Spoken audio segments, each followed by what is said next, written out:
Entre montagne et plage, entre clichés et véritables merveilles, la Corse recèle un trésor presque oublié. C'est lui, le cheval corse. Près de 15 000 à la naissance de Napoléon, ils ne sont plus qu'une poignée aujourd'hui. Mais grâce à quelques passionnés, la race corse est enfin reconnue. Alors partons à la rencontre d'un cheval pas comme les autres, de ses éleveurs, de ses protecteurs et de son sublime territoire. Et pour commencer, voici Frombou, un jeune étalon.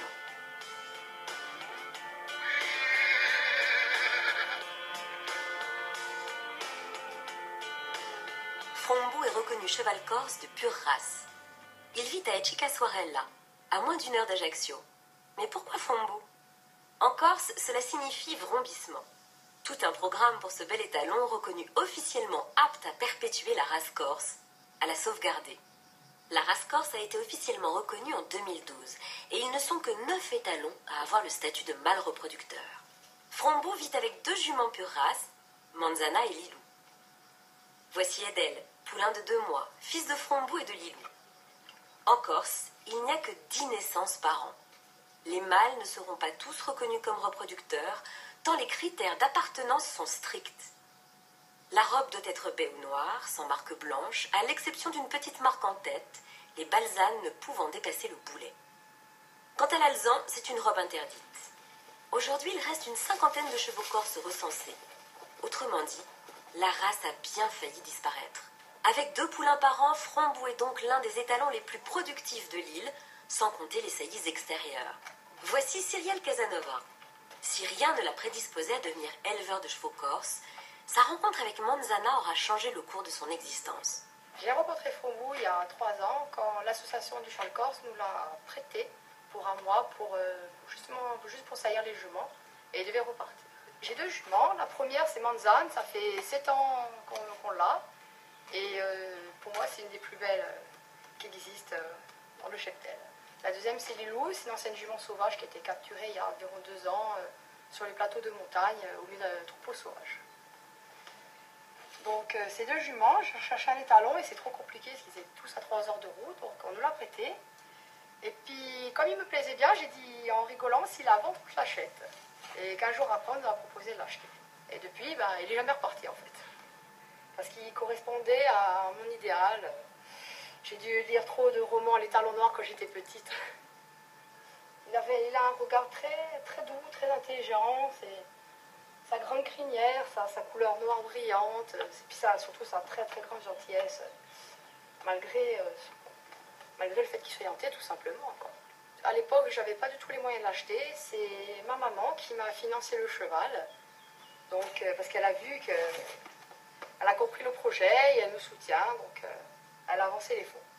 Si le père de Frombou vivait libre sur le plateau de Tenda, à quoi ressemble la vie de Frombou? Une vie de cheval, une vie d'étalon, c'était en liberté, au champ, avec toutes ses fiancées, en permanence avec lui. Pas de box, pas d'isolement forcé, juste du plaisir, à mon grand. L'élevage de Coutone est une affaire de famille. Cyrielle et Olivier Casanova l'ont créé en 2012, et 10 poulains y ont déjà vu le jour. Adam, leur tout jeune fils, est déjà imprégné de la culture et de l'amour du cheval corse. Comme un symbole, Adam monté sur Frombou représente l'espoir de Cyrielle et d'Olivier de redonner à la race tout son prestige et son rayonnement. À Coutone, toute la maison vit au rythme de ce projet. Portés par l'espoir de réhabiliter la race, les Casanova y consacrent toute leur énergie. C'est un engagement de tous les jours dont les contraintes nécessitent beaucoup d'abnégation, mais dont la récompense est là, avec ce cheval dont ils sont si fiers et ses qualités de reproducteur qui en font l'un des piliers du renouveau. Edel en est une belle démonstration, poulain prometteur dont Adam est déjà l'ami.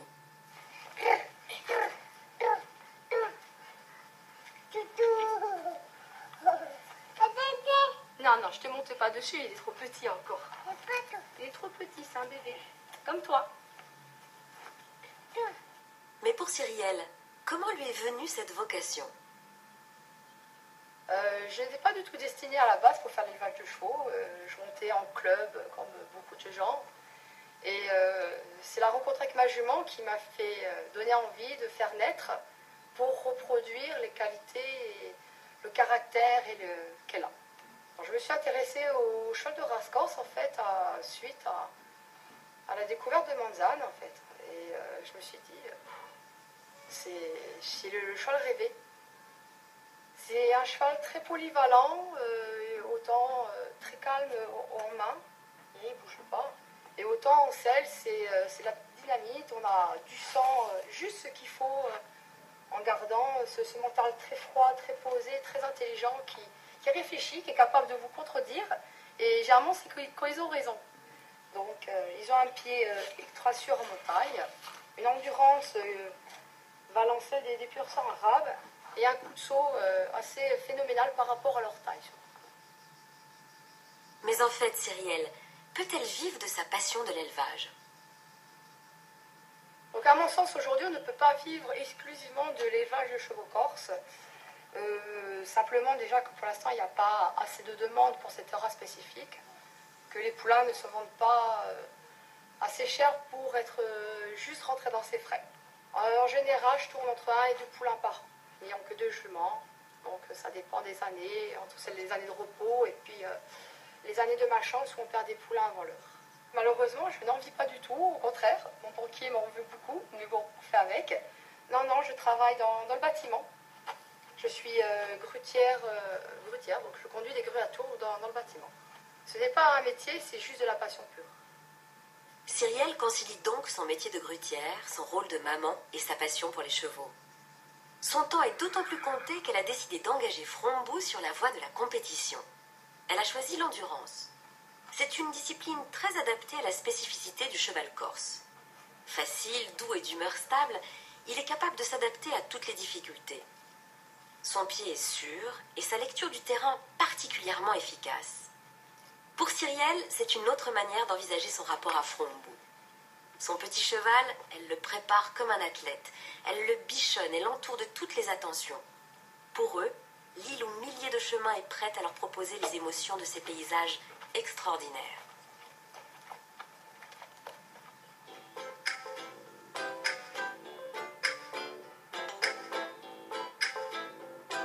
J'ai décidé de faire l'endurance avec Frombou tout simplement pour montrer les qualités sportives du cheval corse, que les gens assimilent trop facilement à juste un cheval de balade ou de loisir.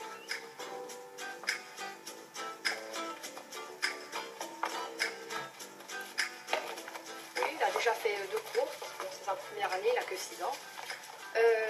Tout simplement déjà un grand calme, il reste très posé dans toutes les situations, même si en tant qu'entier il court avec des juments, ça ne pose aucun problème. Et tout simplement une excellente endurance, une excellente récupération, une bonne amplitude d'allure et surtout du courage à revendre. Quel est l'objectif de Cyrielle avec la compétition? Mon objectif avec lui déjà là-bas, c'était lui montrer les courses, découvrir l'ambiance, parce que des fois les chevaux sont un petit peu perturbés par le stress ambiant, la foule, le monde, le nombre de chevaux, surtout avec les dentiers. Et essayer de finir les courses dans les temps et dans le meilleur résultat possible au niveau de l'état du cheval. Et comment entraîne-t-on Frombou pour la compétition d'endurance? Alors Frombou sort 2 fois par semaine, il sort une fois sur une grosse séance d'environ 5 à 6 heures le week-end, alors le samedi ou le dimanche suivant mes possibilités, et une séance courte le soir après le travail, mais là c'est surtout du travail d'allure au galop et au trot.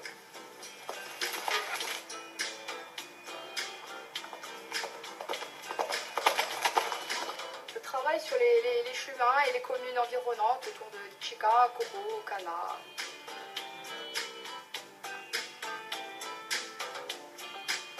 Voilà, la grosse sortie fait 5 à 6 heures et la petite elle tourne autour de 2 heures.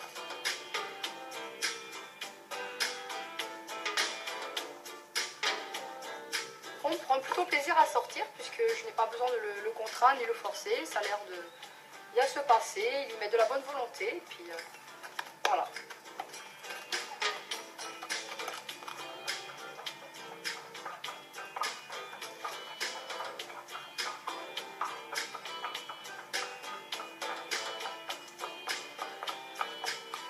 Beaucoup de place finalement puisque je consacre quasiment toutes mes sorties à cheval à lui. Et les soins quotidiens, les saillies extérieures, tout les chevaux comptent pour moi, mais lui, il a pris une place un petit peu à part du fait de son caractère et de l'histoire qu'on est en train de vivre au niveau sportif. Avec l'histoire de Framboux, c'est le renouveau du cheval corse qui se dessine. Mais pour mieux connaître l'histoire de la race, nous allons rencontrer Dominique Sbragia, à Bigoulia, au sud de Bastia. Dominique Sbragia est le président du conseil du cheval en Corse. Il fait partie de cette poignée de passionnés qui, après plus de 30 ans de lutte, a obtenu la reconnaissance de la race. Peut-on dater la présence du cheval en Corse? Alors je situerai l'histoire du cheval corse, on va pas aller très loin, on va juste aller à peine à 600 ans. 600 ans, ça va, c'est raisonnable, on ne va pas aller à 1200 ans avant Jésus-Christ et tout. On a des traces, c'est vrai. Alors on va se situer à 600 ans. Et pour vous dire aussi que ça a été le premier cheval de Napoléon Ier. Pourquoi le cheval corse a-t-il été considéré comme un cheval de guerre? Je ne vais pas dire que c'est un cheval de guerre, parce qu'il a été nommé cheval de guerre après. À l'époque de Napoléon, c'était simplement des chevaux corses. Voilà, il les montait parce qu'il avait la passion des chevaux. Mais alors, quelle était leur principale fonction? Ils servaient à se déplacer entre les villages, ils servaient aussi, peut-être pas comme les ânes, mais ils ont donné de leur temps pour les besognes un peu agricoles. Le cheval corse a-t-il franchi la mer? Est-il sorti de Corse? On a pu voir ces chevaux d'abord en Sardaigne, en Italie, et puis à Paris. C'était des chevaux qui pouvaient être attelés, qui pouvaient être montés, et c'était la mode. À l'époque, c'était la mode. Le cheval corse, c'était la mode. À Paris, à la belle époque, on pouvait trouver des chevaux corses attelés. Et savoir aussi que à l'époque des papes, vous aviez une garde corse. Une garde corse, qui avaient leur propre monture de chevaux corse. Les papes avaient, si vous voulez, demandé à ce qu'un contingent de cavaliers corses, reconnus par leur... fasse partie de la garde. Le cheval corse est lié profondément à la culture corse, avec des rôles surprenants parfois. Lorsque dans les campagnes il y avait des morts subites, ça arrivait à l'époque aussi, pour la dignité de celui qui était mort, il devait rentrer au village à cheval. Donc on avait imaginé une selle avec une espèce de fourche qui maintenait le menton droit, la tête droite, et une autre branche à l'arrière qui le coinçait. Ce monsieur partait donc de l'endroit où il était décédé et arrivait jusqu'au village, comme s'il était vivant en fait. À l'époque napoléonienne, combien y avait-il de chevaux corses? En 1769, le plan Terrier, après enquête, estimait la population à plus de 11 000 chevaux. 11 000 chevaux corses. Voilà donc en résumé l'histoire des aïeux de Framboux. Nous le retrouvons maintenant alors que Cyrielle veut satisfaire un rêve, le faire sauter pour la première fois. Elle veut montrer que ce cheval est parfaitement polyvalent, capable de s'adapter à toutes les disciplines de l'équitation. Elle a rendez-vous aux écuries des cavaliers de Capitoro. Elle retrouve le coach Mathieu Montet et une toute jeune cavalière, Teva. Cyrielle n'hésite pas à lui faire sauter une barre d'à peu près 1 mètre alors que son cheval découvre l'exercice.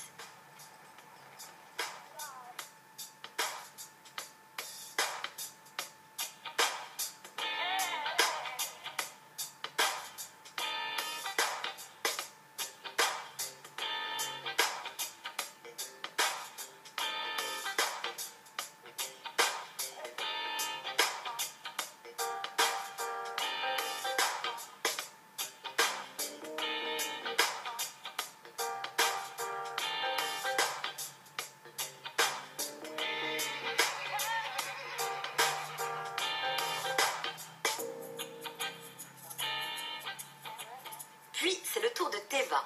Elle prend possession de Framboux et s'apprête à apprécier toutes les ressources du cheval corse. Du haut de ses 12 ans, elle va immédiatement faire corps avec la monture, alors même qu'elle ne l'a jamais montée. Ce qui ressort de l'expérience, c'est la fantastique adaptabilité de ce cheval. Voilà donc Framboux nous démontrant ses capacités pour la formation des jeunes, après avoir montré ses qualités d'endurance, sans jamais démentir sa réputation d'humeur égale, de gentillesse et de douceur.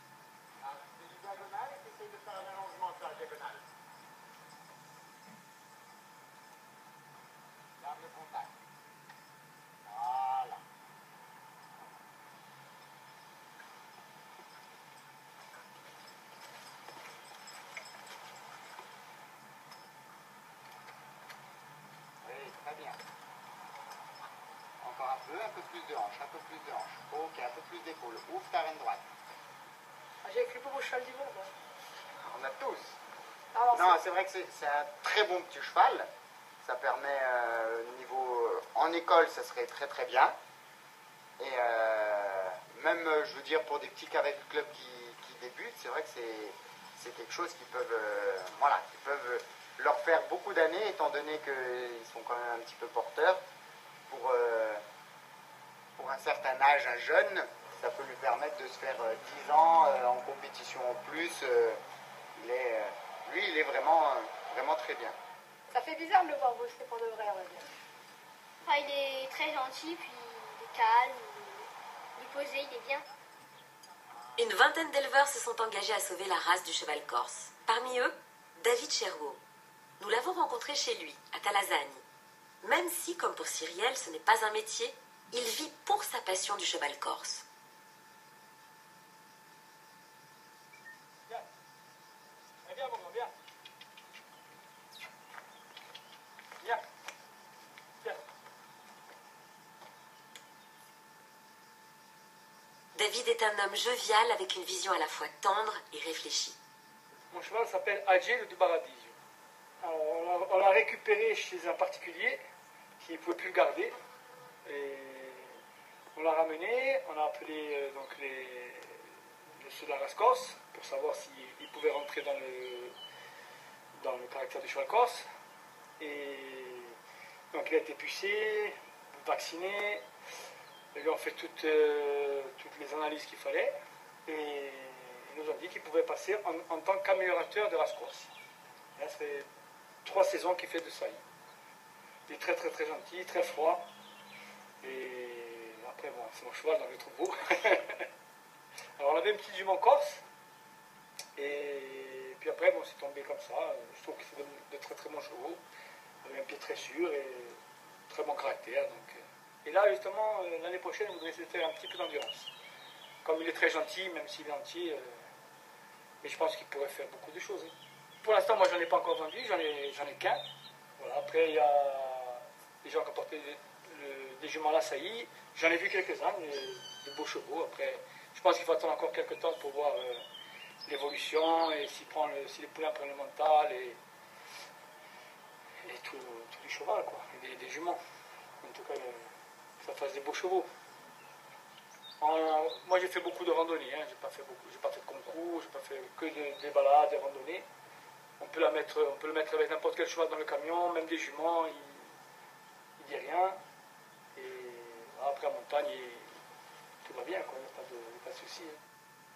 Que signifie le renouveau de la race? Pour la Corse, je veux dire, c'est bien de pouvoir dire, ça y est, on a des chevaux corses. Parce qu'avant, il y avait des chevaux corses, mais bon, tout le monde disait c'est un cheval corse, mais ils n'étaient pas reconnus. Maintenant, on est comme tout le monde, on a notre race. Et ouais, il faut être fier. Et on verra les poulains qui vont naître, et puis j'espère qu'il y en aura, qu'on sera comme les sardes, comme tous les autres. Pour moi, c'est une démarche politique et culturelle, les deux. Je suis fier d'avoir des chevaux corses aussi. Et puis il y a Volca, la jument historique de David. Un lien d'amour profond les unit. Volca, la jument qui rend le rêve possible. C'est une petite jument corse qui s'appelle Volca, qui est reconnue en tant que jument corse, qui a 18 ans,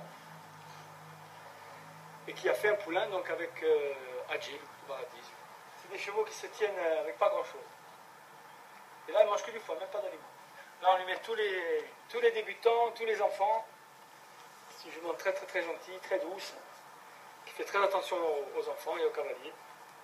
Et pour David, tout prend son sens avec la présentation de sa fierté, son premier poulain.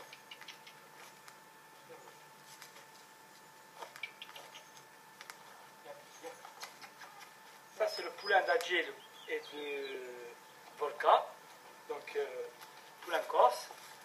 Et le poulain est plein papier corse. Par contre, ne sera sûrement pas reconnu en tant qu'étalon corse, parce qu'il a 2 petites balsanes. Mais c'est quand même un plein papier. Voilà donc le paradoxe. Un poulain plein papier, issu de parents homologués, mais qui ne deviendra pas un étalon reproducteur pour une petite tache sur le boulet. Rigueur nécessaire pour bien assurer la qualité de la race. Au fait, quels sont donc les critères incontournables? Pour nous les détailler, nous retournons voir Cyrielle à Cotonnet, elle qui a passé haut la main l'épreuve avec Frombou, son étalon parfait. Frombe rentre dans le standard du cheval corse du fait qu'il rentre dans un carré. Il a un dos très court, un rein court et une croupe puissante. Une épaule oblique permettant une belle amplitude d'allure. Des membres secs et finissant sur des petits sabots très durs permettant de travailler sur tout terrain, même sans fer. Ce sont des chevaux très fournis en crin et donc avec des petites oreilles, une tête très expressive, avec le profil droit ou très légèrement convexe, de grandes narines, canache forte, bel attelage en colure, à perfection. La perfection, rien de moins. Mais il est vrai que Frombou est superbe. Qu'a-t-il bien pu se passer? Pourquoi ce petit cheval aux qualités reconnues et à l'allure parfaite pour son île a-t-il failli disparaître? Malgré son statut de cheval de guerre, ses aptitudes d'auxiliaire pour l'agriculture ou le transport, son déclin a failli être fatal. Quelle malédiction l'a frappé, alors qu'il fut pendant des siècles un fidèle compagnon du peuple corse. Pour en avoir le cœur net, nous sommes retournés voir Dominique Sbragia. Alors, pourquoi cette quasi-disparition? Disons qu'après l'indépendance, après la fin de l'indépendance, ça s'est réduit comme peau de chagrin.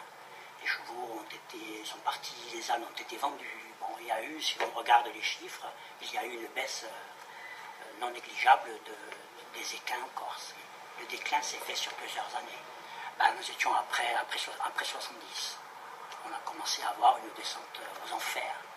Voilà. Et puis après, vous savez, la reconnaissance du cheval corse, c'était justement pour revenir et repeupler un peu l'île de ces fameux chevaux. Quand j'étais petit, on n'entendait pas parler de chevaux corses, on voyait plutôt des mules, des ânes. Le cheval c'était celui qui avait un cheval. Moi, je me rappelle quand j'étais petit, on se déplaçait pour le voir. C'était les grandes familles. Le cheval corse, c'était... Pas tout le monde pouvait en posséder un. Celui qui avait un cheval corse avait été fortuné, voilà, simplement. La présence de chevaux sauvages a pu poser des problèmes aux agriculteurs. Les troupeaux ne respectaient pas les terres cultivées. Elles n'étaient pour eux que des zones de passage. C'est la raison qui a poussé les autorités à promulguer l'article 77 des statuts criminels, imposant le marquage du cheptel et la garde des animaux. Aujourd'hui encore, le non-respect de cette disposition permet la capture ou l'élimination de l'animal. Cela semble être le cas au col de Tenda, berceau de la race corse. Mais Dominique Sbragia a une interprétation un peu différente du problème. Alors, le col de Tenda, j'y allais quand j'étais plus jeune, j'y allais à la chasse.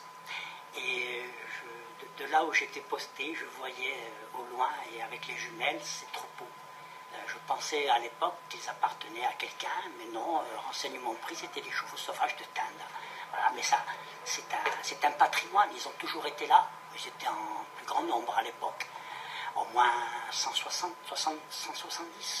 Vous voyez, aujourd'hui, malheureusement, il y a eu un pillage.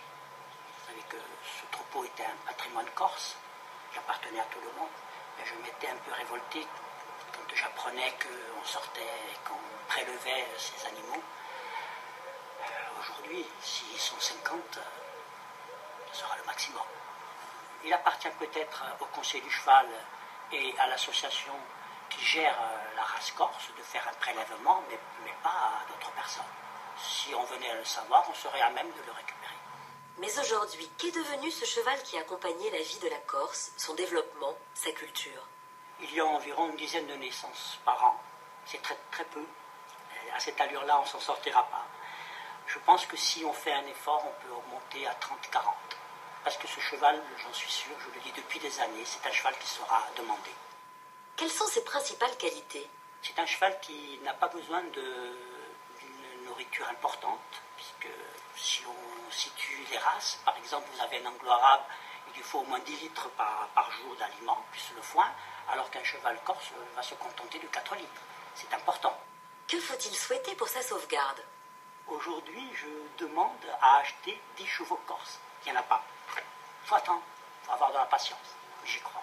Et comment voyez-vous l'avenir pour la race de cheval corse? J'espère qu'un jour, après avoir bien rempli les centres équestrins de Corse, qu'on pourra les sortir de l'île et les vendre sur le continent. Je pense que les gens qui les connaissent n'attendent que ça.